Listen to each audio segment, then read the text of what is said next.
Hello മക്കളെ, മാമി and Mariyam കിച്ചണിലേക്ക് എല്ലാവർക്കും സ്വാഗതം. ഇന്ന് ഞാൻ തയ്യാറാക്കുന്ന ചിക്കൻ കൊണ്ടൊരു സ്നാക്സാണ്. Chicken Nargis kebab. എൻ്റെ ഈ വീഡിയോ നിങ്ങൾ മുഴുവനായി കാണുക. കണ്ടിട്ട് ഇഷ്ടപ്പെട്ടാൽ ചാനൽ സബ്സ്ക്രൈബ് ചെയ്യുക. തൊട്ടടുത്തുള്ള ബെല്ലൈക്കൺ കൂടി എനേബിൾ ചെയ്യുക.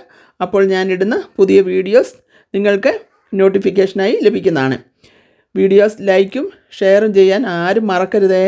ഞാൻ കുക്കിങ്ങിന് ഉപയോഗിക്കുന്ന കുറച്ച് സാധനങ്ങളുടെ ലിസ്റ്റ് താഴെ ഡിസ്ക്രിപ്ഷൻ ബോക്സിൽ കൊടുത്തിട്ടുണ്ട്. താല്പര്യമുള്ളവർക്ക് ലിങ്കിൽ ക്ലിക്ക് ചെയ്താൽ വാങ്ങാവുന്നതാണ്. അപ്പോൾ നമുക്ക് വീഡിയോയിലേക്ക് പോകാം.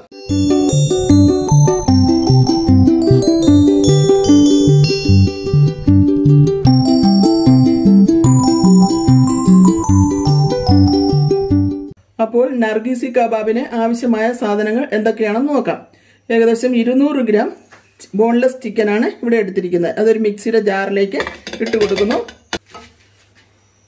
ഒരു ചെറിയ സവോള അരിഞ്ഞത് ഇട്ട് കൊടുക്കുന്നു. 2 പച്ചമുളക് അരിഞ്ഞത് ഇട്ട് കൊടുക്കുന്നു. 1.5 table spoon ginger garlic paste ഇട്ട് കൊടുക്കുന്നു. 1 ടീസ്പൂൺ ജീരകം, ചെറിയ ജീരകം പൊടിച്ചത് ഇട്ട് കൊടുക്കുന്നു. 1 ടീസ്പൂൺ ഗരം മസാല പൊടി ഇട്ട് കൊടുക്കുന്നു. 1 ടേബിൾ സ്പൂൺ കാശ്മീരി മുളക് പൊടി ഇട്ട് കൊടുക്കുന്നു. ഇത് കളറിന് വേണ്ടിയാണ്. 1/2 ടീസ്പൂൺ മഞ്ഞൾപ്പൊടി ഇട്ട് കൊടുക്കുന്നു.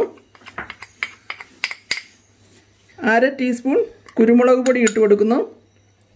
1/2 ടേബിൾ സ്പൂൺ മുളക് ചതച്ചത്, വത്തൽമുളക് ചതച്ചത് ഇട്ട് കൊടുക്കുന്നു.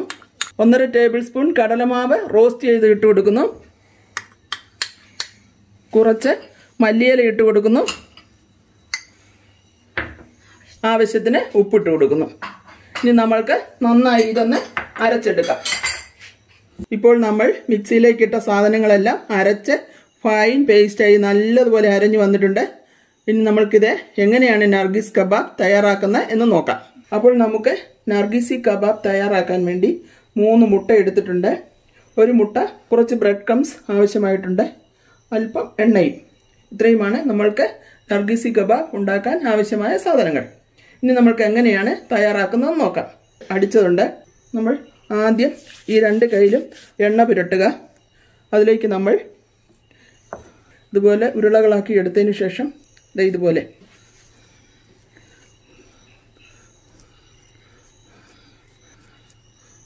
നമ്മൾ നന്നായി പരത്തിയെടുക്കുന്നു.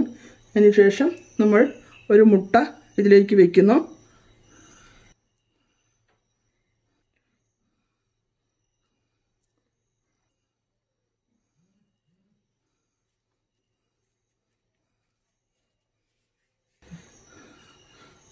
നമ്മൾ ഈ മുട്ടയിലേക്ക് ഡിപ്പ് ചെയ്യുന്നു.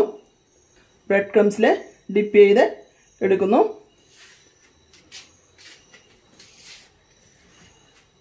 നർഗീസി കബാബിന് ബാക്കി വന്ന മസാല കൊണ്ട് നമുക്ക് വേറെ കട്ട്ലറ്റ് ഉണ്ടാക്കുന്നത് എങ്ങനെയാണെന്ന് നോക്കാം. ചെറിയ കട്ട്ലറ്റ് നമുക്ക് ഉണ്ടാക്കിയെടുക്കാം.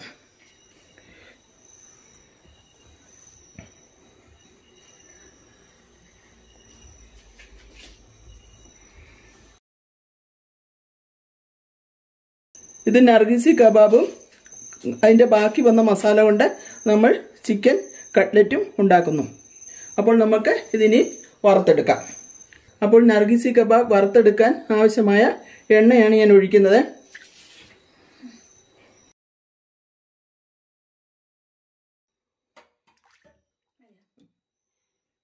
വറുത്തെടുക്കാൻ ആവശ്യമായ എണ്ണ ഇപ്പോൾ ഒഴിച്ചിട്ടുണ്ട്. ഇനിയും തീ ഒന്ന് കൂട്ടി കൊടുക്കാം.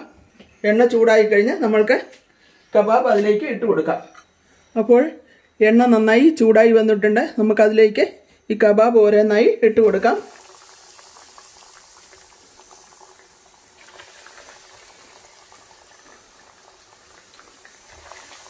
ഇറച്ചി പച്ചയായതുകൊണ്ട് ഏകദേശം ഒരു 10 മിനിറ്റെങ്കിലും സ്ലോയിൽ കിടന്ന് വേകണം. 10 മിനിറ്റെങ്കിലും ഇത് വേകാൻ ആവശ്യമായിട്ടുണ്ട്. സ്ലോ ഫ്ലെയിമിലിട്ടാണ് വേവിക്കേണ്ടത്. കയ്യെ വെന്ത് വരട്ടെ, മൂത്ത് വരണം. നമ്മൾ ബാക്കി വന്ന ഈ കട്ട്ലറ്റും കൂടി എണ്ണയിലേക്ക് ഇട്ട് കൊടുക്കുന്നു.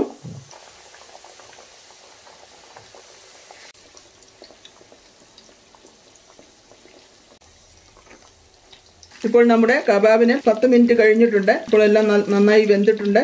നല്ല കളറൊക്കെ വന്നു. നമുക്ക് തിരിച്ചിട്ട് ഒന്നുകൂടി മൂക്കട്ടെ. ഇനി നമ്മൾക്ക് ഇതൊരു പാത്രത്തിലേക്ക് കോരാം. ഈ കബാബും കൂടി നമ്മൾ കോരുകയാണ്. അപ്പോൾ നമ്മുടെ നർഗീസ് കബാബ് ഇവിടെ റെഡി ആയിരിക്കുന്നു. അതുപോലെ തന്നെ ചിക്കൻ കട്ട്ലറ്റും റെഡി ആയിരിക്കുന്നു. അപ്പോൾ നിങ്ങൾ എല്ലാവരും ട്രൈ ചെയ്ത് നോക്കണം. എൻ്റെ ഈ വീഡിയോ നിങ്ങൾക്ക് എല്ലാവർക്കും ഇഷ്ടപ്പെട്ട് കാണുമെന്ന് വിശ്വസിക്കുന്നു. ഇഷ്ടപ്പെട്ടാൽ ലൈക്കും ഷെയറും സബ്സ്ക്രൈബും ചെയ്യാൻ മറക്കരുതേ. അപ്പോൾ ഇനി അടുത്തൊരു വീഡിയോയിൽ വേറൊരു വിഭവമായി കാണുന്നവരെ നിങ്ങളെല്ലാവർക്കും നന്ദി, നമസ്കാരം.